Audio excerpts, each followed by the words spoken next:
الحمد لله رب العالمين الرحمن الرحيم مالك يوم الدين وأشهد أن لا إله إلا الله وحده لا شريك له وأشهد أن محمدا عبده ورسوله بلغ الرسالة وأدى الأمانة ونصح الأمة وتركها البيضاء ليلها كنهارها لا يزيغ عنها إلا هالك صلوات الله وسلامه عليه وعلى آله وعلى أصحابه ومن اهتدى بهديه واستنى بسنته إلى يوم الدين وبعد. قال الله تبارك وتعالى في كتابه المجيد: ولا تستوي الحسنة ولا السيئة ادفع بالتي هي أحسن فإذا الذي بينك وبينه عداوة كأنه ولي حميم. وقال في مقام آخر: وإنك لعلى خلق عظيم. وقال رسول الله صلى الله عليه وآله وسلم: أكمل المؤمنين إيمانا أحسنهم خلقا. وسئل رسول الله صلى الله عليه وآله وسلم: ما هو الإيمان أو أفضل الإيمان؟ قال: حسن الخلق. معزز و مکرم سامعین، اس مسجد کے ذمہ داران، قریب اور بعید سے، دور دراز سے تشریف لانے والے محترم احباب، مکرم سامعین،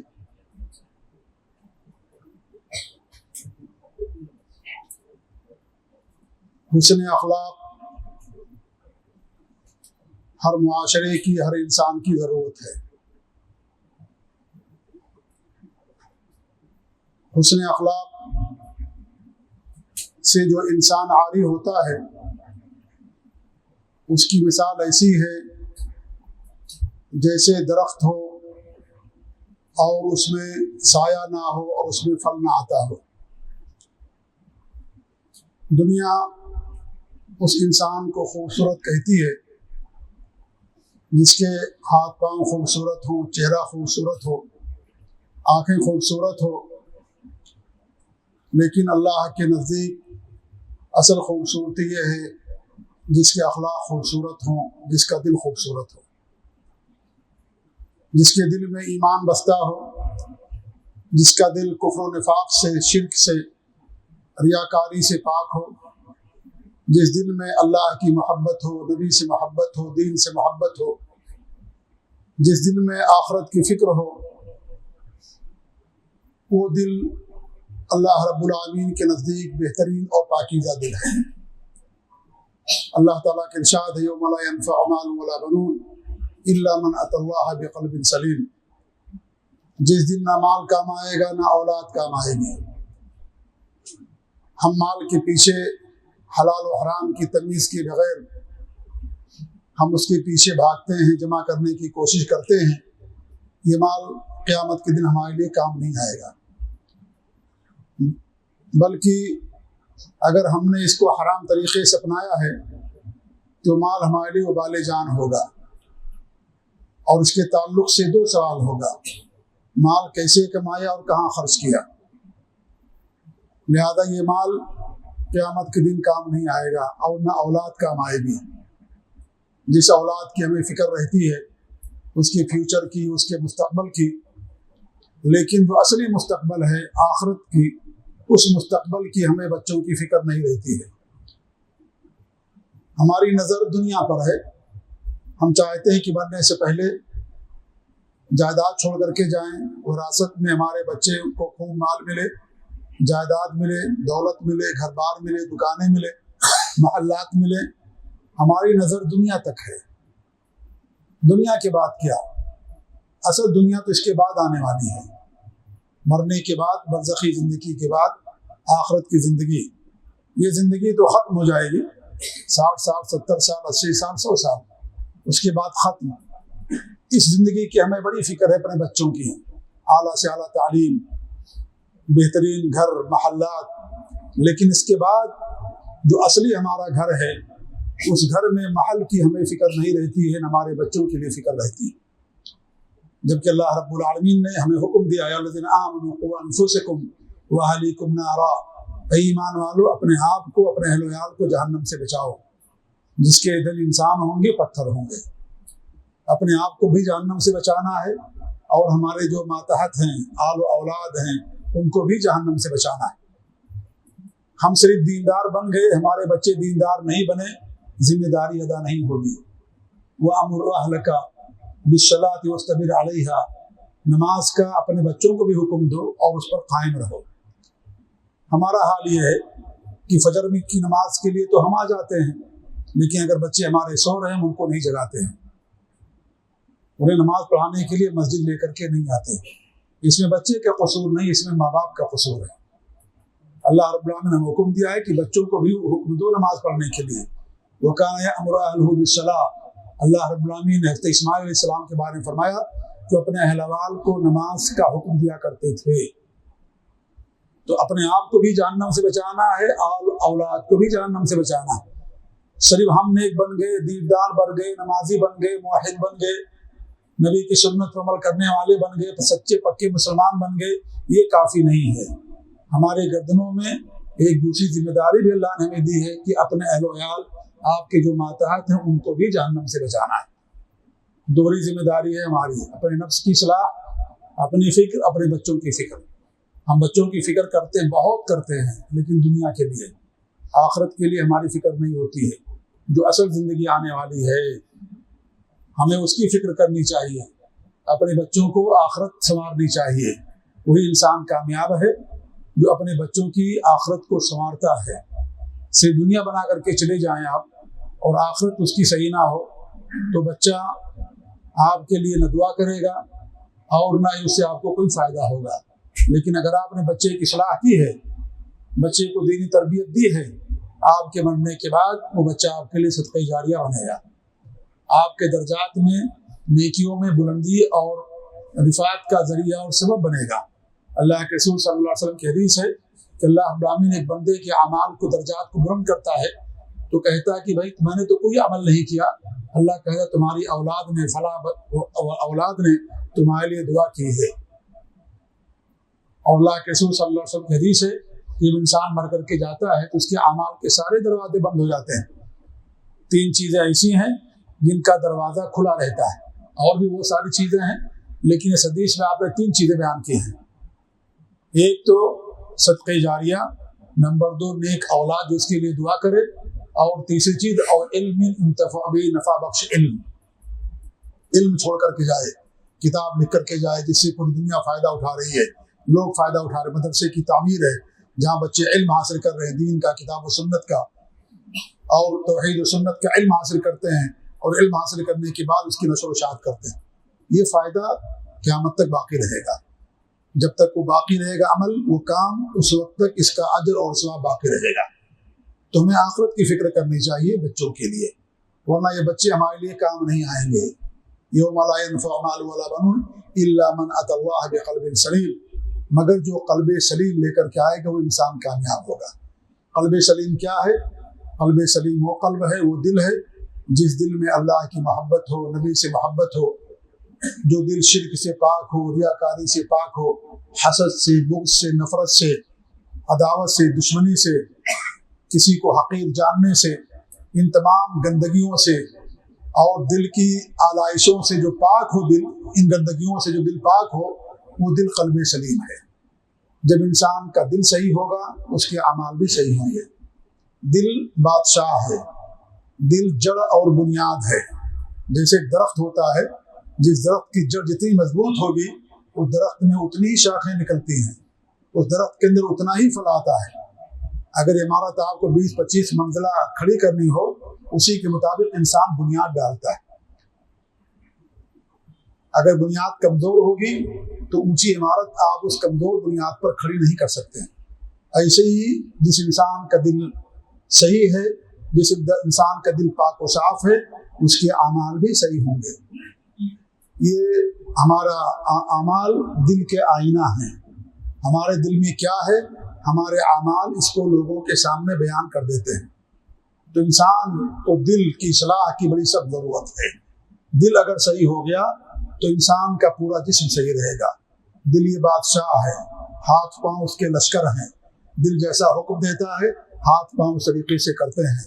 اللہ کے رسول صلی اللہ علیہ وسلم نے نعمان بن بشیر رضی اللہ تعالیٰ عنہ صحابی رسول، ان سے حدیث ہے صحیح بخاری اور مسلم کی کہ آپ نے لمبی حدیث بیان کی، حلال واضح ہے، حرام واضح ہے، ان دونوں کے درمیان شبہ والی چیزیں ہیں، جس نے اپنے آپ کو مشتبہات سے، شبہ والی چیزوں سے بچا لیا، اس نے اپنے دین اور عزت کی حفاظت کر لی، اور جو اس کے اندر پڑ گیا وہ حرام چیز کے اندر پڑ گیا، وہ حرام چیز کے اندر پڑ گیا۔ پھر آپ نے آگے چل کر کے فرمایا کہ ان فی الجسد مضغہ، جسم کے اندر خون کا ایک لوتھڑا ہے، اذا صلحت صلح الجسد کلہ، اگر وہ درست ہو گیا پورا جسم درست ہو جائے گا، وَإِذَا فَسَدَتْ فَسَدَ الْجَسْدُ كُلُّهُ، اور جب وہ خراب ہو گیا پورا جسم خراب ہو جائے گا۔ الا وهی القلب، اور وہ دل ہے۔ اگر انسان کا دل خراب ہے، ہاتھ پاؤں صحیح سلامت سے کوئی فائدہ نہیں ہے، لیکن انسان کے پاس اگر پاؤں بھی نہیں ہے، ہاتھ بھی نہیں ہے، لیکن دل صحیح سلامت ہے، وہ انسان زندگی گزار سکتا ہے۔ جس درخت کی جڑ میں کیڑے لگ جاتے ہیں، وہ درخت کی شاخیں سوکھ جاتی ہیں، پیلی ہو جاتی ہیں، لیکن جس کی درخت کی جڑیں مضبوط رہتی ہیں اس کی شاخیں بھی مضبوط رہتی ہیں۔ اس لیے دل بہت اہم ہے۔ دل کی اصلاح سے انسان کے پورے اعمال کی، پورے جسم کی اصلاح ہوتی ہے۔ اس لیے دل پر خصوصی توجہ دینے کی ہمیں ضرورت ہے۔ اگر ہمارا دل درست ہو گیا، ہمارے اخلاق درست ہو جائیں گے، لوگوں کے ساتھ ہمارا معاملہ درست ہو جائے گا، اور اس طریقے سے ہمارا جس طریقے سے اللہ اور اس کے رسول صلی اللہ علیہ وسلم کو مطلوب ہے وہ چیز انسان اپنی زندگی میں کرے گا۔ انسان کے اندر دو صفات ہوتی ہیں، ایک صفت ہوتی ہے یا صفات جنہیں خلقی کہا جاتا ہے، تخلیقی اور پیدائشی صفات۔ ان صفات کو انسان بدل نہیں سکتا ہے، نہ انسان ان چیزوں کو دور کر سکتا ہے، اور نہ یہ چیزیں اللہ تعالیٰ کے ہاں معیار ہیں۔ تخلیقی اور پیدائشی صفات، انسان کا رنگ اگر کالا ہے اسے گورا نہیں کر سکتا، انسان کا قد اگر ناٹا اور چھوٹا اسے بڑا نہیں کر سکتا، انسان جس خاندان قبیلے کے اندر پیدا ہوا خاندان قبیلے کو بدل نہیں سکتا، انسان اپنے ماں باپ کو بدل نہیں سکتا۔ اس میں انسان کی چوائس نہیں ہے، اس میں انسان کا اختیار نہیں ہوتا ہے۔ اللہ رب العالمین کی حکمت اور اس کی مصلحت اور مشیت، انسان کو، بندے کو اللہ تعالیٰ جہاں چاہتا ہے اس کو اس ملک میں، اس خاندان میں، اس معاشرے میں پیدا کرتا ہے۔ اس میں کسی انسان کی خواہش شامل نہیں ہوتی ہے کہ میں فلاں خاندان میں پیدا ہوں گا، میں فلاں ملک میں پیدا ہوں گا، نہیں، یہ اللہ تعالیٰ کی مرضی اور اس کی مشیت کے مطابق ہے۔ اسی لیے جب انسان کے اس میں اختیار نہیں ہے تو یہ اللہ تعالیٰ کے ہاں معیار نہیں ہے، یہ اللہ تعالیٰ کے ہاں معیار نہیں ہے۔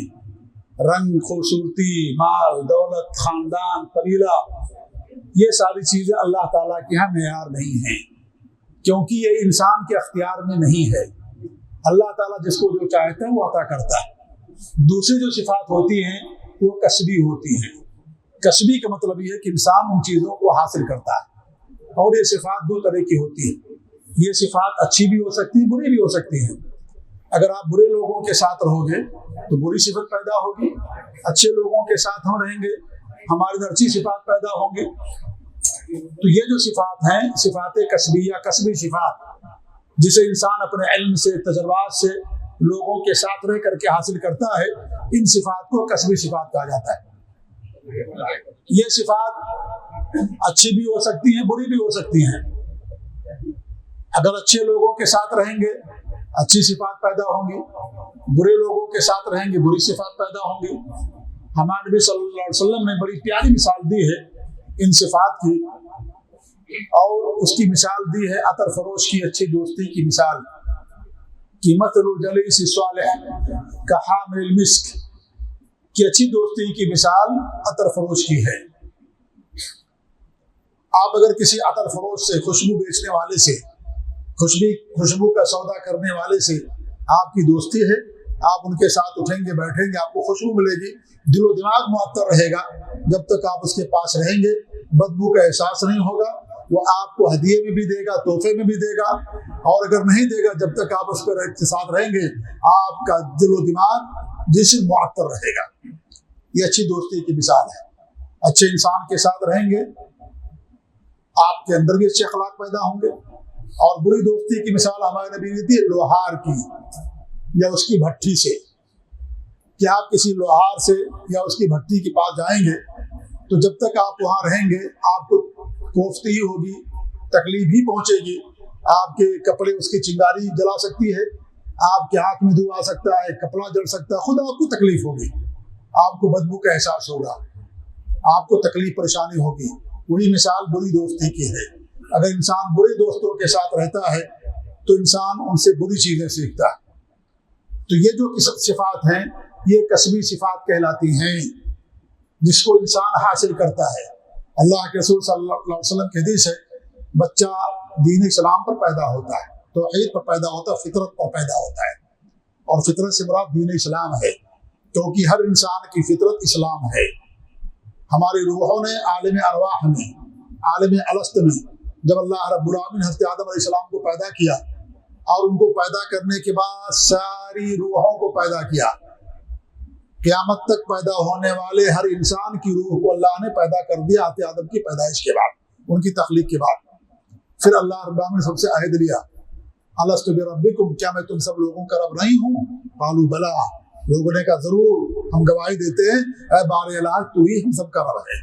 ہماری روحوں نے سب نے اللہ رب العالمین کے ایک ہونے کا، رب ہونے کا، خالق و مالک ہونے کا، معبود حقیقی ہونے کا ہر ایک کی روح نے وعدہ کیا ہے، گواہی دی، اقرار کیا ہے، چاہے وہ غیر مسلم ہو چاہے وہ مسلمان ہو، ہر ایک کی روح نے۔ لیکن پیدا ہوتا ہے اسلام پر، فَأَبْوَاؤُهُ يَهُودَانِهِ أَوْ يُنَصِّرَانِهِ أَوْ يُمَجِّسَانِهِ، اب اس کے ماں باپ اسے یہودی بنا دیتے ہیں یا نصرانی یا مجوسی بنا دیتے ہیں۔ یہاں اللہ کے رسول نے بیان کیا اس کے ماں باپ اس کو مسلمان بنا دیتے، کیوں؟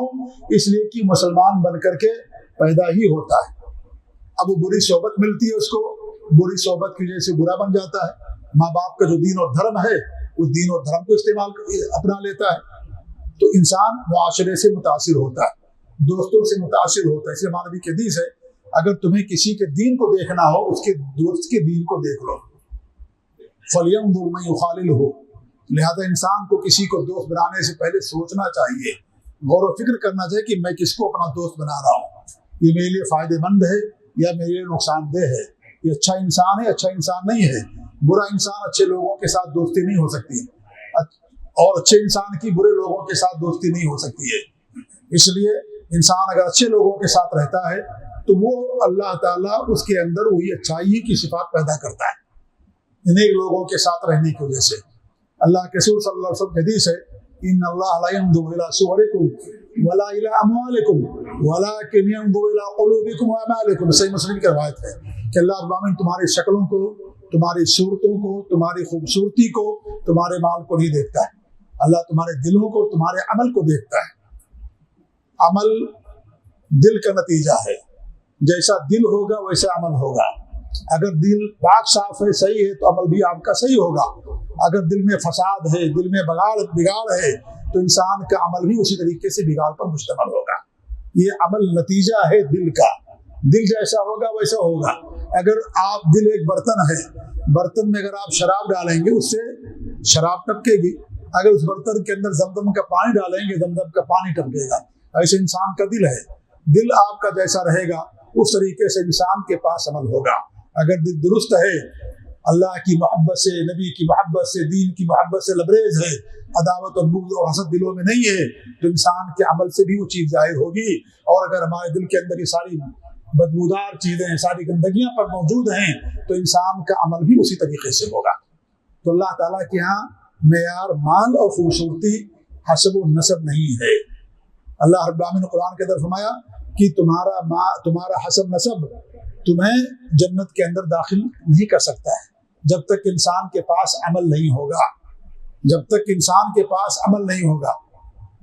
اگر انسان کے پاس عمل نہیں ہے، عقیدہ نہیں ہے، صحیح عمل اس کے پاس نہیں ہے، وہ کسی بھی خاندان سے اس کا تعلق ہو، وہ انسان جنت کا حقدار نہیں بن سکتا ہے۔ تو انسان کو اخلاق اور دل کی درستگی پر سب سے زیادہ توجہ دینے کی ضرورت ہے، کیونکہ اسی کی بگڑنے سے سارا سب کچھ بگڑ جاتا ہے، اور اس کے درست ہونے سے ساری چیزیں درست ہو جاتی ہیں۔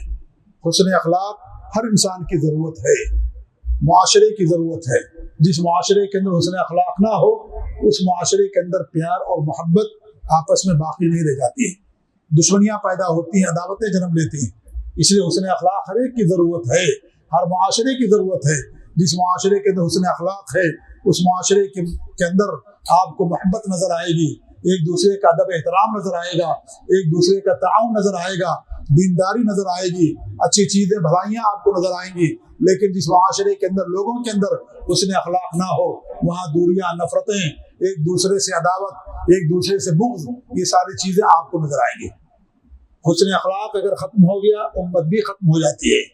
ایک شاعر کہتا ہے انما الامور الاخلاق ما بقیت فانهم ذهبت اخلاقهم ذهبوا، امتیں اخلاق سے باقی رہتی ہیں، اگر اخلاق ختم ہو گیا تو امتیں بھی ختم ہو جاتی ہیں۔ حسن اخلاق سے آپ دلوں کو فتح کر سکتے ہیں، تلواروں سے آپ ملکوں کو فتح کر سکتے ہیں، لوگوں اور انسانوں کو غلام بنا سکتے ہیں، لیکن لوگوں کے دلوں کو آپ تلواروں سے فتح نہیں کر سکتے ہیں۔ لوگوں کے دلوں کو آپ حسن اخلاق سے، اچھے معاملے سے فتح کر سکتے ہیں۔ جس آیت کریمہ کی میں نے آپ کے سامنے تلاوت کی تھی، اس آیت کریمہ میں اللہ رب العالمین نے یہی بات بتائی ہے، آپ کا جانی دشمن آپ کے حسن اخلاق سے متاثر ہو کر کے آپ کا جانی دوست بن سکتا ہے، بشرطے کہ آپ کے پاس حسن اخلاق ہو۔ اللہ نے فرمایا کہ وَلَا تَسْتَوِي الْحَسَنَةُ وَلَا السَّيِّئَةُ، نیکی اور برائی دونوں برابر نہیں ہو سکتی ہیں، دونوں برابر نہیں ہو سکتے۔ نہ علم اور جہالت برابر ہو سکتی ہے، نہ علماء اور جہلا برابر ہو سکتے ہیں، اور نہ ہی اچھے لوگ اور برے لوگ برابر ہو سکتے ہیں۔ یہ اللہ کے عدل کے خلاف ہے کہ دونوں کو ایک درجہ دے دیا جائے، برابر نہیں ہو سکتے۔ ہاں جو ربوبیت سے متعلق ہیں، انسان کی ذات سے متعلق ہے، اس میں سارے برابر ہو سکتے ہیں، لیکن جو معیار ہیں اللہ تعالیٰ کے نزدیک، ان معیار میں یہ چیزیں دونوں برابر نہیں ہو سکتی۔ ادفع باللتی ہی احسن فاذا الذی بینک وبینہ عداوۃ کأنہ ولی حمیم، برائی کو آپ نیکی سے دور کیجیے۔ اگر کوئی آپ کے ساتھ برا سلوک کرتا ہے، آپ اس کے ساتھ اچھا سلوک کیجیے۔ اس اچھے سلوک کی وجہ سے آپ کی اس کے درمیان اگر دشمنی اور عداوت ہے، وہ عداوت اور دشمنی گہری دوستی کے اندر تبدیل ہو جائے، کأنہ ولی الحمیم، گویا کہ وہ گہرا دوست ہے۔ انسان اس کو تجربہ کر کے بھی دیکھ سکتا ہے، اپنے پڑوس کے ساتھ، رشتہ داروں کے ساتھ، لوگوں کے ساتھ تجربے سے بھی انسان اس چیز کو حاصل کر سکتا ہے۔ آپ کے ساتھ اگر کوئی برا معاملہ کر رہا ہے، لیکن ہم کرتے نہیں ایسا کہ ہمارے ساتھ کوئی برا سلوک کرے اس کے ساتھ اچھا ہم سلوک کریں، ہم انہی کے ساتھ اچھا سلوک کرتے جو ہمارے ساتھ اچھا سلوک کرتے۔ یقیناً وہ حق رکھتا ہے، کرنا چاہیے، لیکن اس سے اونچا اور بلند اخلاق یہ ہے کہ جو آپ کے ساتھ برا سلوک کرے آپ کو اچھا سلوک کرے۔ ہمارے یہاں ہوتا یہ ہے کہ جو ہمیں دعوت دیتا ہے اسی کو ہم دعوت دیں گے، صلہ رحمی جو ہمارے ساتھ کرے گا اسی کے ساتھ صلہ رحمی کریں گے، جو صلہ رحمی نہیں کرتا اس کے ساتھ ہم صلہ رحمی کرتے نہیں۔ اللہ کے رسول فرمایا یہ صلہ رحمی نہیں ہے، لیس الواصل بالمکافی، صلہ رحمی تو یہ ہے، یہ تو برابری والا معاملہ ہو گیا۔ اس نے آپ کو دعوت دی، آپ نے اس کو دعوت دے دیا، اس نے آپ کو شادی بلایا، آپ نے اس کو شادی بلا لیا، یہ تو برابری، اس نے آپ کو بلایا، آپ نے اس کو بلا لیا۔ یہ اصل صلہ رحمی نہیں ہے۔ اصل صلہ رحمی یہ ہے کہ جو آپ کے ساتھ رشتہ توڑے آپ اس رشتے کو جوڑنے کی کوشش کریں، یہ اصل صلہ رحمی ہے۔ ہمارے ہاں تو معاملہ بہت الٹا ہو گیا، شادی ہے، اگر شادی میں کسی نے آپ کو دعوت نہیں دیا، آپ کے پڑوس نے، آپ کے رشتہ دار نے، ہمیشہ کے لیے دشمنی ہو گئی۔ اس کو دعوت دینی چاہیے، ہم یہ نہیں کہتے دعوت دینا غلط ہے، لیکن اگر دعوت نہیں دیا کسی وجہ سے، ہمیشہ کے لیے دشمنی، عداوت۔ جب ہمارے ہاں شادی ہوگی ہم اسے بھی دعوت نہیں دیں گے، بدلہ لیں گے، ہم معاف نہیں کریں گے اس کو۔ شریعت ہمیں تعلیم دیتی کہ اس کو معاف کر دو، اسے معاف کر دو، اس کے ساتھ صلہ رحمی کا سلوک کیجیے۔ اگر ہم ایسا کریں گے کہ دشمنی جو ہے، عداوت، دشمنی کس کے اندر پیار اور محبت کے اندر بدل جائے گی، تو ہم معاملہ برابر سرابر کرتے ہیں۔ کسی نے دعوت دی، ہم نے اس کو پوچھ لیا، جو دعوت نہیں دے گا ہم اس کو بھی نہیں پوچھیں گے، یہی معاملہ چلتا ہے۔ حتیٰ کہ جنازے بھی نہیں جائیں گے لوگ، ہم کو اس نے اپنے بھائی نے شادی میں نہیں بلایا تھا، شادی کر لی، بیٹے کی ولیمے میں نہیں بلایا، ہمیں اس نے اطلاع نہیں دی۔ ان چیزوں کو انسان، جو دنیا کی چیزیں ہیں، ان چیزوں کو انسان معیار بنا لیتا ہے۔ اللہ کے رسول صلی اللہ علیہ وسلم کے زمانے میں شادیاں ہوتی تھی، مدینہ بہت بڑا نہیں تھا، نبی کے زمانے میں چھوٹا سا مدینہ تھا۔ یہ جو مسجد نبوی دیکھ رہے ہیں، آپ گئے ہوں گے، دیکھے ہوں گے، یہ جو ایریا ہے یہی مسجد نبوی تھا، یہ مدینہ تھا۔ اس سے بہت زیادہ مسجد مدینہ بہت دور اور بڑی آبادی پر مشتمل نہیں تھا۔ شادیاں ہو جاتی تھی۔ ہمارے نبی صلی اللہ علیہ وسلم سے صحابہ کتنی محبت کرتے تھے، اس آسمان نے ایسے لوگوں کو نہیں دیکھا ہے جنہوں نے نبی اکرم صلی اللہ علیہ وسلم زیادہ محبت کرنے والے پیدا ہوئے ہوں۔ ہمارے نبی کا حکم بعد میں مکمل ہوتا تھا، صحابہ کرام اللہ کے اور نبی کے حکم کو پورا کرنے کے لیے تیار ہو جاتے تھے۔ حکم بعد میں ختم ہوتا تھا آپ کا، اس پر عمل کرنے کے لیے پہلے تیار ہو جاتے تھے۔ وہ صحابہ جنہوں نے آپ کی محبت میں آپ کے حکم پر مکہ چھوڑ دیا، گھر بار چھوڑ دیا، وطن چھوڑ دیا، مال و اولاد دولت سب کچھ چھوڑ دیا، وہ نبی جس سے اتنی محبت کرتے تھے کہ جان دینے کے لیے تیار رہتے تھے، شادی کر لیتے تھے، نبی کی اطلاع نہیں ہوتی تھی۔ عبد الرحمن بن عوف رضی اللہ عنہ مبشر بالجنہ، جنت کی بشارت دی گئی ان کو، ہمارے نبی نے بشارت دی۔ جنت کے 10 صحابہ جن کو ایک مجلس میں بیٹھ کر کے ہمارے نبی نے جنت کی بشارت دی، تمام صحابہ جنت کے اندر جائیں گے انشاءاللہ، ہمارا ایمان ہے یہ۔ اللہ نے فرمایا کل وعد اللہ الحسنى، اللہ نے ہر صحابی کے لیے جنت کا وعدہ کیا ہے۔ الحسنى جنت، قرآن میں الحسنى جنت کے معنی میں، جو فتح مکہ سے پہلے اسلام لائے، جو فتح مکہ کے بعد اسلام لائے، جنہوں نے خرچ کیا اللہ کی راہ میں، جنہوں نے بعد میں اسلام قبول کیا، وَكُلًّا وَعَدَ اللَّهُ الْحُسْنَىٰ، اللہ نے ہر صحابی کے لیے جنت کا وعدہ کیا۔ یہ وہ صحابہ شادیاں کر لیتے تھے، نبی کو اطلاع نہیں ہوتی تھی۔ عبد الرحمن بن عوف ہمارے نبی کے پاس تشریف لائے، آپ کے کپڑے پر یا جسم پر زردی کا نشان دیکھا، کہا یہ کہا ہے؟ کہا میں نے شادی کر لیا، میں نے شادی کر لی۔ آپ نے کہا کہ بکرے کا ولیمہ کرو۔ کیا کرو؟ بکرے کا ولیمہ کرو۔ ولیمہ کرنے کا آپ نے کہا، ان کو نہیں اطلاع دیا، ان کو نہیں بتایا، شادی کر لیا۔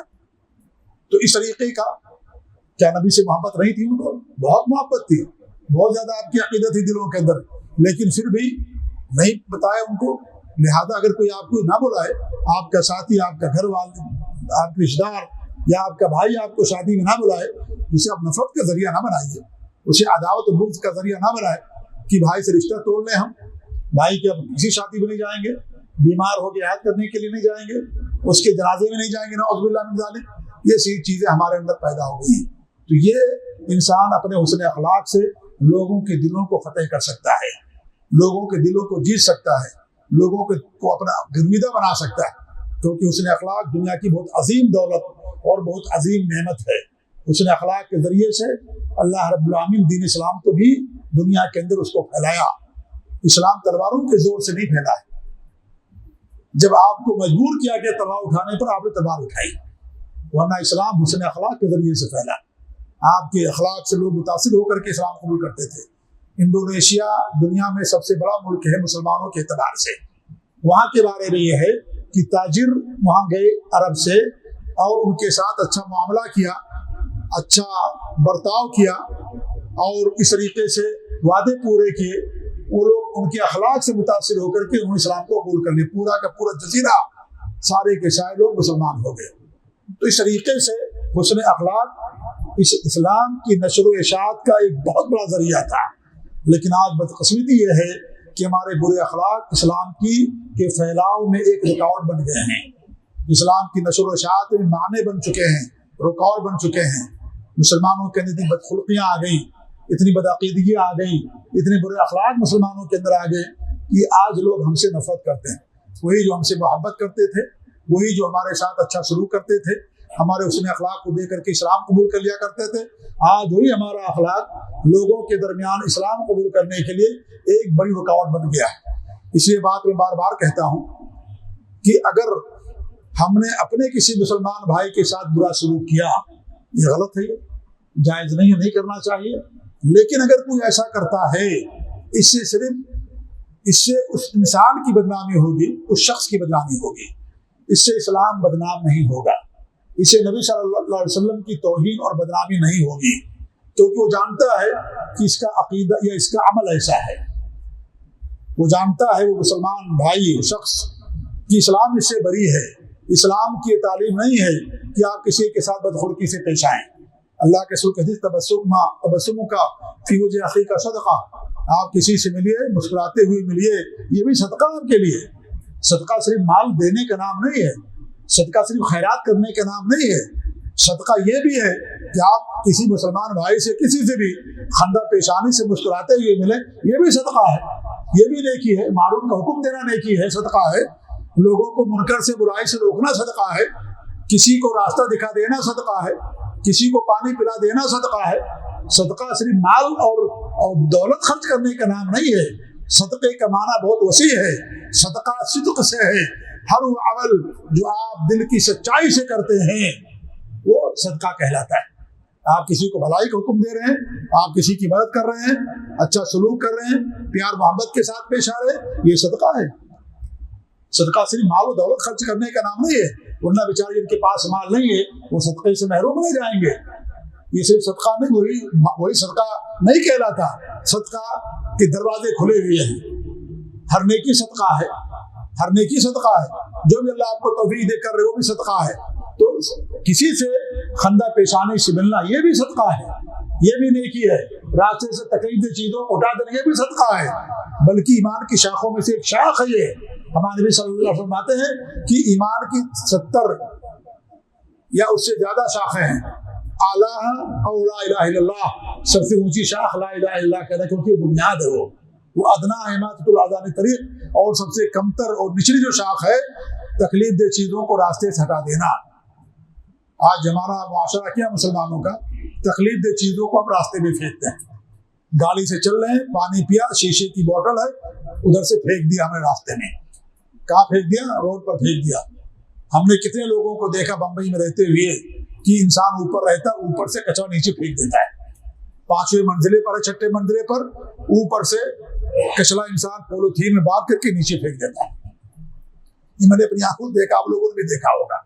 جہاں گندگی زیادہ ہے مسلمان کے علاقہ ہے, یہ مشہور ہے یہ پورے ہندوستان میں. جہاں گندگی زیادہ ہے وہ مسلمان کے علاقہ. ہم زیادہ قصوروار ہیں, صرف حکومت قصوروار نہیں ہے, ہم زیادہ قصوروار ہیں. ہمیں خود کرنا چاہیے. ہمارا گھر ہے, ہمارے سامنے کی جگہ ہے, ہم اس کو صاف نہیں رکھیں گے, کیا حکومت آ کر کے اس کو صاف کرے گی؟ ہم کو بھی کرنا چاہیے, ہمارا بھی قصور ہے اس کے اندر. جتنی زیادہ گندگیاں جہاں نظر آ جائیں صاف سمجھ جائے کہ مسلمانوں کا علاقہ. اللہ کے فرماتے ہیں کہ تکلیف دہ چیزوں کو راستے سے ہٹا دینا یہ بھی ایمان ہے, یہ بھی ایمان. اس کا بھی اجر ملے گا آپ کو قیامت کے دن, کیونکہ نبی اللہ کا حکم ہے یہ. اللہ پر ایمان ہے اگر آپ کے اندر تو گویا کہ آپ یہ عمل کریں گے, اگر نہیں ہے اس کا مطلب یہ ہے کہ آپ نہیں کریں گے. والحیاء شعبۃ من الایمان, اور حیا شرم کرنا یہ ایمان کی شاخوں میں سے ایک شاخ ہے. تو یہ حسن اخلاق عظیم نیکی ہے. یہ تکلیف دہ چیزوں کو ہٹا دینا یہ بھی حسن اخلاق ہے. تو حسن اخلاق ایک ایسی دولت ہے جس سے آج ہم مسلمان بہت زیادہ محروم ہو چکے ہیں. ہمارے معاملات کے اندر جھوٹ, دھوکہ دینا, فریب کرنا, وعدہ خلافی کرنا, وعدہ نہ پورا کرنا, یہ ساری چیز ہمارے اندر آ گئی. اوریجنل سامان نہ بیچنا, دھوکہ دینا لوگوں کو, یہ ساری چیزیں آ گئی. تو اگر آپ کسی مسلمان کے ساتھ آپ برا سلوک کریں گے تو مسلمان کہے گا بھائی اسلام کی تعلیم نہیں ہے, اسلام اس سے بری ہے. لیکن کسی غیر مسلم بھائی کے ساتھ کریں گے وہ فوراً کہے گا ان کے اسلام کی تعلیم ہے, جبکہ اسلام اس سے بری ہے.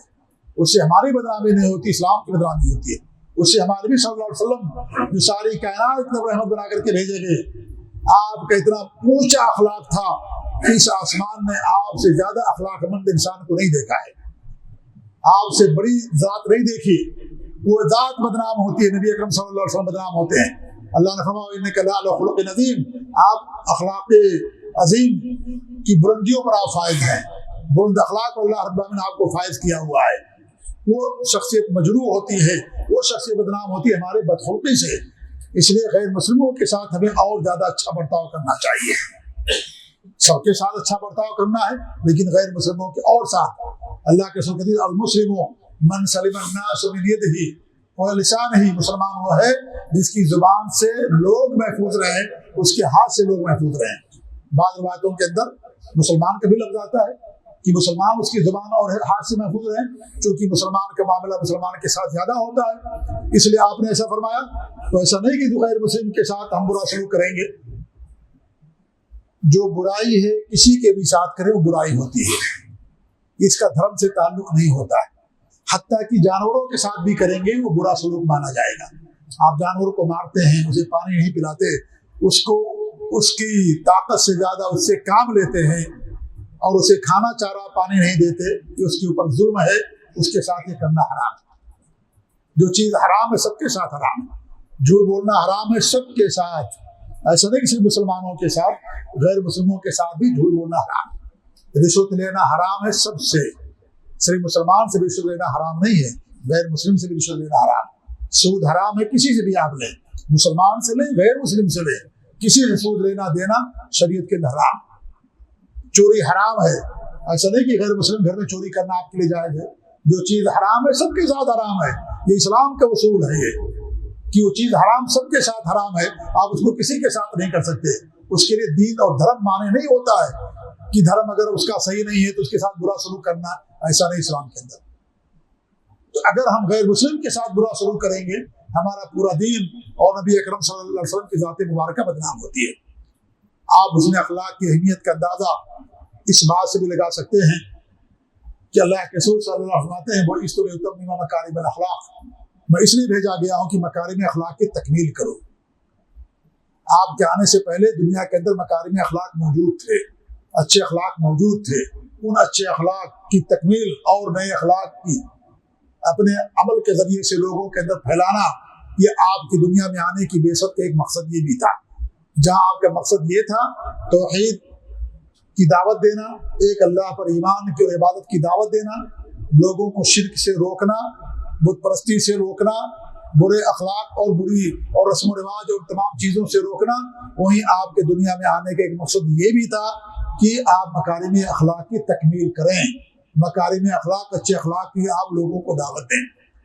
اللہ کے رسول صلی اللہ علیہ وسلم کی زندگی ہم سب کے لیے نمونہ ہے, آپ ہمارے لیے نمونہ ہیں. آپ دیکھ ڈالیے کہ جب اللہ رب العالمین نے مکہ فتح کرایا, آپ کا اگر اشارہ ہو جاتا تو آپ کے اشارے سے مکہ کے سارے لوگوں کو تہہ تیگ کر دیا جا سکتا تھا, انہیں قتل کیا جا سکتا تھا. لیکن ہمارے نبی صلی اللہ علیہ وسلم لا تثریب علیکم اليوم, جاؤ تم سب کو میں نے معاف کر دیا, تم میں سے کسی کی رفت نہیں کی جائے گی, کسی پر کوئی زور زبردستی نہیں کی جائے گی, سب کو آپ نے معاف کر دیا. مکہ والے کون تھے؟ آپ کے جانی دشمن تھے, اتنے بڑے دشمن تھے کہ آپ کو مکہ رہنے پر بھی, مکہ چھوڑنے پر مجبور کر دیا. آپ مکہ چھوڑ کر کے مدینہ اپنی مرضی سے نہیں گئے, اپنی خواہشات کے مطابق نہیں گئے, مجبور ہو کر کے آپ کو نکلنا پڑا. وہاں پر ہجرت پر مجبور کیا گیا آپ کو, ورنہ مکہ مدینہ منورہ سے افضل ہے. وہاں پر نماز 1 لاکھ کا ثواب ملتا ہے, وہ زیادہ افضل ہے. مکہ مکرمہ, وہاں عمرہ ہوتا, وہاں حج ہوتا, وہاں خانہ کعبہ ہے, وہاں سارے مقدس مقامات ہیں, وہاں مسجد حرام پر رک کر کے سارے لوگ نماز پڑھتے ہیں, تو اس کی افضلیت مسلم ہے. لیکن آپ مجبور ہو کر کے مکہ چھوڑ کر کے مدینہ گئے تھے. جب آپ نکل رہے تھے مکہ مکرمہ سے تو آپ نے فرمایا اے مکہ تو میرے نزدیک سب سے زیادہ محبوب ہے اور اللہ رب العالمین کی زمینوں میں سب سے بہتر زمین ہے, لیکن اگر مجھے یہاں کے لوگ نہ نکالتے تو میں یہاں سے کبھی بھی نہ نکلتا. تو مجبور ہو کر کے مکہ چھوڑ کر کے مدینہ گئے تھے. آپ اپنی مرضی و خواہش کے مطابق مدینہ تشریف نہیں لے گئے تھے, آپ کو مجبور کیا گیا, آپ کی جان کے دشمن ہو گئے, آپ کے خطر کے در پہ ہو گئے. لیکن جب آپ کو موقع ملا, اللہ رب العالمین نے آپ کو غلبہ دیا اور مکے پر کنٹرول آپ کو حاصل ہوا, آپ نے سارے لوگوں کو معاف کر دیا, کسی سے آپ نے بدلہ نہیں لیا. یہ آپ کا حسن اخلاق تھا جس کی تکمیل کے لیے اللہ رب العالمین نے آپ کو دنیا کے اندر بھیجا تھا. یوسف علیہ السلام ہیں, ان کی بھی داستان آپ لوگ جانتے ہوں گے. ان کے بھائیوں نے ان کے ساتھ کتنا برا سلوک کیا. اور دیکھیے جو حسد ہوتا ہے آپس ہی میں ہوتا ہے, حسد دوسروں میں نہیں ہوتا ہے. حسد انسان اپنے ہی لوگوں کے ساتھ کرتا ہے, بھائیوں ہی کے اندر حسد ہوتا ہے, اپنے ہی لوگوں کے درمیان حسد ہوتا ہے. انسان کوئی دور کے, کیا کوئی امبانی سے حسد کرتا ہے یہاں پر, یا کوئی اور دوسرے آدمی سے حسد کرتا ہے؟ نہیں, دور کے لوگوں سے حسد انسان نہیں کرتا, اپنے لوگوں سے انسان حسد کرتا ہے. حضرت یوسف علیہ السلام کو ان کے بھائیوں کے ساتھ حسد کیا, کنویں میں ڈال دیا, لیکن اللہ رب العالمین نے آپ کے حفاظت فرمائی, آپ کو نبوت سے سرفراز کیا یوسف علیہ السلام کو. اور جب اللہ رب العالمین نے آپ کو اقتدار دیا اور جب وہ لوگ گئے مصر, تو آپ نے کیا کسی سے بدلا لیا؟ آپ نے سب کو معاف کر دیا. لیکن ہم اپنے بھائی کو معاف کرنے کے تیار نہیں ہیں. دوسروں کو معاف کر دیں گے ضرور, لیکن اپنے بھائی کو معاف نہیں کریں گے. کتنے ایسے لوگ باقاعدہ وصیت کر جاتے ہیں کہ بھائی میرے جنازے میں حاضر نہیں ہوگا, نعوذ باللہ من ذالک. کتنی بھی آپ کو تکلیف پہنچی ہو, کیا اس سے بڑی تکلیف جو یوسف علیہ السلام کے بھائیوں نے پہنچائی تھی, کیا کوئی بھائی اپنے دوسرے بھائی کو اس سے بڑی تکلیف پہنچا سکتا ہے؟ لیکن انہوں نے سب کو معاف کر دیا. تو ہمیں بھی معاف کرنا چاہیے. اللہ تعالیٰ معاف کرنے والا, معاف کرنا پسند کرتا ہے. جو جنت کے اندر جائیں گے ان کی خوبیوں میں سے خوبی اللہ نے بھی بیان کی ہے, والعافین عن الناس, لوگوں کو معاف کر دینے والے. اللہ معاف کرتا ہے, ہمیں بھی چاہتا ہے کہ ہم بھی معاف کریں. اللہ رب العالمین لوگوں کے ساتھ شفقت پیار اللہ رحمت کا معاملہ کرتا ہے. اللہ چاہتا ہے کہ ہمیں لوگوں کے ساتھ پیار سے رحمت کا معاملہ سب کے ساتھ قریب اللہ تعالیٰ ہم سے چاہتا ہے. تو اللہ رب العالمین معاف کر دینے والا. تو اللہ رب العالمین نے فرمایا کہ والعافین عن الناس، لوگوں کو معاف کر دینے والے. وسارعوا إلى مغفرة من ربكم وجنة عرضها السماوات والأرض أعدت للمتقين الذين ينفقون في السراء والضراء والكاظمين الغيظ والعافين عن الناس والله يحب المحسنين. کہ اللہ کی مغفرت کی دوڑ پڑو، اس جنت کی طرف دوڑ پڑو جس جنت کی چوڑائی آسمانوں زمین سے زیادہ کشادہ ہے، جسے اللہ نے متقیوں کے لیے بنایا ہے. پھر اللہ نے فرمایا کہ الذین ينفقون في السراء والضراء، جو خوشی میں خوشحالی میں اور تنگی میں خرچ کرتے ہیں اللہ کی راہ میں. خوشحالی میں بھی خرچ کرتے ہیں، تنگی میں بھی خرچ کرتے ہیں. ایسا نہیں کہ صرف خوشحالی میں خرچ کرتے نہیں، تنگی میں بھی خرچ کرتے ہیں، کیونکہ ان کے پاس دل کی مالداری ہے.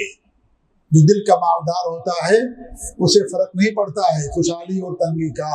اس کے دل میں اللہ تعالیٰ کا خوف ہے، وہ جانتا ہے کہ مال اللہ تعالیٰ کا ہے، اللہ نے ہم کو دیا تقسیم کرنے کے لیے، اس لیے اس مال کو اللہ کی راہ میں خرچ کرتا ہے. تنگی ہو یا خوشحالی ہو، ہم تنگی کا بہانہ بنا لیتے ہیں. تجارت نہیں ہو رہی ہے، فائدہ نہیں ہو رہا ہے، پیسے کی کمی ہے، بزنس نہیں چل رہا ہے، انسان خرچ نہیں کرتا ہے. تنگی کا انسان سہارا لے لیتا ہے، بہانہ بنا لیتا ہے. لیکن جو اہل ایمان ہیں، جو اہل جنت ہیں، متقی ہیں، وہ لوگ اسے بہانہ نہیں بناتے. وہ تنگی کے اندر بھی اللہ کی راہ میں خرچ کرتے ہیں، کیونکہ اصل مالداری دل کی مالداری ہوتی ہے. اللہ کے رسول حدیث بخاری اور مسلم کی حدیث ہے کہ مالداری لیس الغنی کثرت الارض، مالداری کثرت جائیداد کا نام نہیں ہے کہ آپ کے پاس بہت مال و دولت ہے، اس کا نام مالداری نہیں ہے. انما الغنی غنی النفس، اصل مالداری دل کی مالداری ہے. اگر آپ کا دل مالدار ہے تو آپ مالدار انسان ہیں. اگرچہ آپ کے پاس مال کی کمی ہے، لیکن اگر آپ کے پاس دل کی مالداری نہیں ہے، قناعت آپ کے پاس اگر نہیں ہے تو آپ مالدار نہیں ہیں. انسان مال کی ہوس اس کے دل میں ہمیشہ، اللہ کے رسول کی حدیث، ایک وادی بھی اگر سونا مل جائے تو دوسرے وادی کے لیے پریشان رہے گا. یہ ہوس کبھی انسان کی ختم نہیں ہوتی ہے. مال کے اندر قناعت ہونی چاہیے. دینداری میں قناعت نہیں ہے، علم میں قناعت نہیں ہے، پرہیزگاری میں قناعت نہیں ہے. لیکن ہم نے معاملہ الٹا کر دیا ہے. ہم پرہیزگاری میں، علم میں قناعت ہمارے اندر ہے. 5 وقت کا نمازی ہو گیا، مان لیجیے کچھ نماز پڑھنے لگا، بس کافی ہے. 2-4 کتابیں پڑھ لی، کافی. اس کے لیے کیا ضرورت ہے زیادہ علم حاصل کرنے کے لیے؟ کافی اس کے لیے. دنیا کے معاملے میں نہیں سوچتے. دنیا میں گہرا سے گہرا، ڈاکٹر ہے تو اب اور بڑا ہونا چاہیے، اسپیشلسٹ ہونا چاہیے، کنسلٹنٹ ہونا چاہیے، اور کورس کرتے رہنا چاہیے. پریکٹس بھی کرتا ہے اور کورس کرتا رہتا ہے، پوری دنیا سے ڈگریاں جمع کرتا ہے. لیکن دین کے معاملے میں تھوڑا سا کچھ آگے خلاص، اسی پر انسان اتفاق کر لیتا ہے. علم میں، دینداری میں، تقویٰ میں، پرہیزگاری میں قناعت نہیں ہے. قناعت مال کے اندر ہونی چاہیے، دنیا کی چیزوں کے اندر ہونی چاہیے. لیکن ہم نے معاملہ الٹا کر دیا.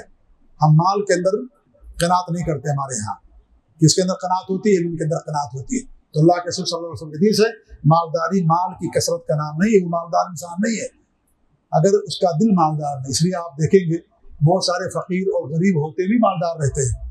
آپ ان کے پاس چلے جائیے، آپ کو 10 روپیہ 20 روپیہ 100 روپیہ ضرور آپ کو دے دیں گے. لیکن کتنے مالدار آپ ان کے پاس جائیے وہ خود آپ سے مانگ لیں گے، خود آپ سے مانگ لیں گے، وہ بہانہ بنا کر کے، حالانکہ ان کے پاس مال کی کمی نہیں ہے. تو اصل مالداری دل کی مالداری ہوتی. اگر دل مالدار ہے تو آپ تنگی میں بھی خرچ کریں گے. اگر دل مالدار نہیں ہے تو آپ خوشحالی میں بھی خرچ نہیں کریں گے. اور جو مال خرچ کرتا اللہ کی راہ میں، اللہ تعالیٰ اسے اور دیتا ہے. اللہ کی راہ میں مال خرچ کرنے سے کم نہیں ہوتا ہے. اس پر ایسے ہی ہم سب کا ایمان ہونا چاہیے جیسے اللہ کی ذات پر ایمان ہے، نبی پر ایمان ہے. اللہ کے رسول کی حدیث ما نقصت مال من صدقہ، مال کم نہیں ہوتا صدقہ کرنے سے. صدقہ کرنے سے انسان کے مال میں اضافہ بہتری ہوتی ہے. اللہ تعالیٰ اسے آدمی کو اور دیتا ہے جو اللہ کی راہ میں خرچ کرتا ہے، کیونکہ اللہ تعالیٰ کا مال ہے، تقسیم کرنے کے لیے اللہ نے دیا اس کو، لہٰذا وہ خرچ کرتا ہے، اللہ تعالیٰ اسے اور دیتا ہے. اور جو نہیں خرچ کرتا اللہ تعالیٰ اس کے مال کو روک لیتا ہے. اللہ تعالیٰ دینے والا. صحیح بخاری کی حدیث ہے، اللہ کے رسول صلی اللہ علیہ وسلم فرماتے ہیں جب انسان سوتا ہے 2 فرشتے نازل ہوتے ہیں. ایک فرشتہ دائیں طرف بیٹھتا ہے اور ایک فرشتہ بائیں طرف بیٹھتا ہے، بائیں کروٹ. دائیں کروٹ والا فرشتہ کیا کہتا ہے؟ اللہ تعالیٰ دینے والے کو اور دے. اللہم آت منفقا خلفا، اللہ تعالیٰ خرچ کرنے والے کو اور دے دے. فرشتے دعا کرتے ہیں, اللہ تعالیٰ اسے اور دعا دیتا ہے. اور جو بائیں طرف ہوتا ہے فرشتہ کہتا ہے کہ اللہ تعالیٰ اللہم آت ممسکا طلفا, اللہ تعالیٰ ممسک کو جو مال لوگ کر کے رکھتا ہے, خرچ نہیں کرتا, بخالت کرتا ہے, نہ اپنے اوپر خرچ کرتا ہے نہ اپنے اولاد پر خرچ کرتا ہے, گن گن کر کے رکھتا ہے, بخالت سے کنجوسی سے کام لیتا ہے, اللہ کی راہ بھی نہیں خرچ کرتا ہے, تو فرشتے کہتے ہیں, فرشتہ کہتا ہے کہ اللہ تعالیٰ اس کے مال کو تلف کر دے, اس کے مال کو برباد کر دے. فرشتے دعا کرتے ہیں اس کے مال کو اللہ تعالیٰ برباد کر دیتا ہے. یہ اللہ فرشتے دعا کرتے جو اللہ کی راہ میں خرچ کرتا ہے. آپ جس کنویں سے پانی نکالنا بند کر دیں گے کنواں خشک ہو جاتا ہے, لیکن پانی نکالتے رہیے, پانی اس کے اندر آتا رہے گا. جو ماں اپنے بچے کو دودھ پلاتی ہے, اللہ تعالیٰ اس کے پستان میں دودھ ڈالتا رہتا ہے. دودھ پلانے سے دودھ ختم نہیں ہوتا ہے بلکہ اور آتا ہے. جو ماں اپنے بچے کو دودھ پلانا بند کر دیتی ہے اس کا دودھ خشک ہو جاتا ہے, اس کا دودھ رک جاتا ہے, اللہ روک دیتا ہے اس کے دودھ کو, کیونکہ بچے کو نہیں پلا رہی ہے, بچے کو دودھ نہیں پلا رہی. ہماری مائیں, اللہ ہمیں بھی ہدایت دے, ان کو بھی ہدایت دے. بہت ساری ماڈرن مائیں ہوتی ہیں اپنے بچے کو دودھ نہیں پلاتی ہیں, باہر کا دودھ پلاتی ہیں. اگر ضرورت ہے تو باہر کا دودھ پلانے میں کوئی حرج نہیں, حرام نہیں وہ, لیکن اللہ کے رسول صلی اللہ علیہ وسلم کے حدیث فرماتے ہیں کہ میں نے دیکھا کہ ایسی عورتوں کو جن کے پستان کو سانپ نوچ رہے ہیں. میں نے پوچھا جبریل امین سے کون عورتیں ہیں؟ کہا یہ عورتیں ہیں جنہوں نے اپنے بچوں کو دودھ پلانے سے روک دیا تھا. اپنے بچوں کو دودھ نہیں پلاتی تھی عورتیں. اللہ ان کے پستان کو سانپ کے دن, سانپ قیامت کے دن ان کے پستان کو چوسے گا. تو بیٹے کا حق ہے, اولاد کا حق ہے. ماں کے پستان میں اللہ نے وہاں رزق دیا اس کا, آپ رزق سے محروم کر رہے ہیں اس کو, آپ اس کو رزق سے محروم کر رہی ہیں. لہٰذا اس کو عید ہے عورتوں کے لیے. تو عورت اگر دودھ پلانا بند کر دے خشک ہو جاتا ہے اس کا پستان, دودھ نہیں آتا. ایسے اگر ہم اللہ کی راہ میں نہیں دیں گے مال خشک ہو جائے گا, مال ہمارے پاس نہیں آئے گا. تجربہ بھی کر کے دیکھ لیجیے, دینے سے اللہ تعالیٰ اور دیتا ہے, روک لینے سے اللہ روک لیتا ہے. مال اللہ کی طرف سے آتا ہے. وَلِلَّهِ خَزَائِنُ السَّمَاوَاتِ وَالْأَرْضِ, اللہ ہی کے پاس آسمان و زمین کے خزانے, کسی اور کے پاس خزانے نہیں ہیں, اللہ کے پاس خزانے. اگر آپ دیں گے اللہ کی راہ میں, اللہ خوش ہو کر کے آپ کو اور دے گا. آپ اگر کسی سے قرض لیتے ہیں اس قرض کو واپس کر دیتے ہیں, اور ہمیشہ جب بھی قرض لیتے ہیں واپس کر دیتے ہیں. آپ جب بھی لوگوں سے قرض لیں گے آدمی آپ کو قرض ضرور دے دے گا, جانتا ہے کہ آدمی بہت پکا ہے وعدے کا. قرض لیا واپس کر دیا, قرض لیا واپس کر دیا. لیکن ایک بار کسی سے قرض لے لیجیے, واپس نہ کیجیے, دوبارہ آپ کو قرض نہیں ملے گا. یہ آدمی سچا اچھا نہیں ہے, قرض لے لے گا واپس نہیں کرے گا, اب ہمیں اس کے پیچھے پیچھے بھاگنا پڑے گا, تو پھر دوبارہ اسے انسان کو قرض نہیں ملتا ہے. جو دے اسے قرض ملتا ہے. اللہ تعالیٰ جس کو دے وہ لوگوں کو دیتا ہے, اللہ تعالیٰ اسے اور دیتا ہے. تو دینے سے کسی کا مال کم نہیں ہوتا. اور پھر مالک نے فرمایا کہ جو بندہ کسی کو معاف کر دیتا ہے اللہ تعالیٰ اسے عزت اور سربلندی عطا فرماتا ہے. جو اللہ کی راہ میں دیتا ہے یا جو لوگوں کو معاف کر دیتا ہے, معاف کر دینا یہ بزدلی اور کمزوری نہیں ہے. معاف کر دینا یہ بڑکپن ہے, انسان کے بڑے ہونے کی دلیل ہے. اس نے معاف کر دیا, معاف وہ کرتا جو بڑا انسان ہوتا ہے. سب سے بڑی ذات اللہ رب العالمین کی ہے. اللہ کا انکار ہو رہا ہے, اللہ تعالیٰ کے ساتھ شرک ہو رہا ہے, بدعات اور خرافات ہو رہی ہیں, اللہ کا انکار ہو رہا ہے.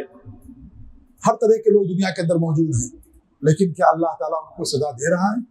اللہ ان کو دنیا کے اندر اللہ کی نعمتیں ان کو ملتی جا رہی ہیں, ہے کہ نہیں ہے؟ تو سب سے زیادہ جو بڑی ذات ہے اللہ رب العالمین کی. اللہ کے رسول صلی اللہ علیہ وسلم تھے اور انبیاء تھے, سب سے زیادہ لوگوں کو معاف کر دینے والے. اللہ نے کتنی بلندی ان کو عطا فرمائی. تو معاف کر دینا یہ کمزوری نہیں اور بزدلی نہیں ہے. یہ بندے نے معاف کر دیا تو چھوٹا انسان بزدل انسان ہے, کمزور انسان نہیں. اگر کوئی انسان یہ سمجھتا ہے اس کی حماقت ہے.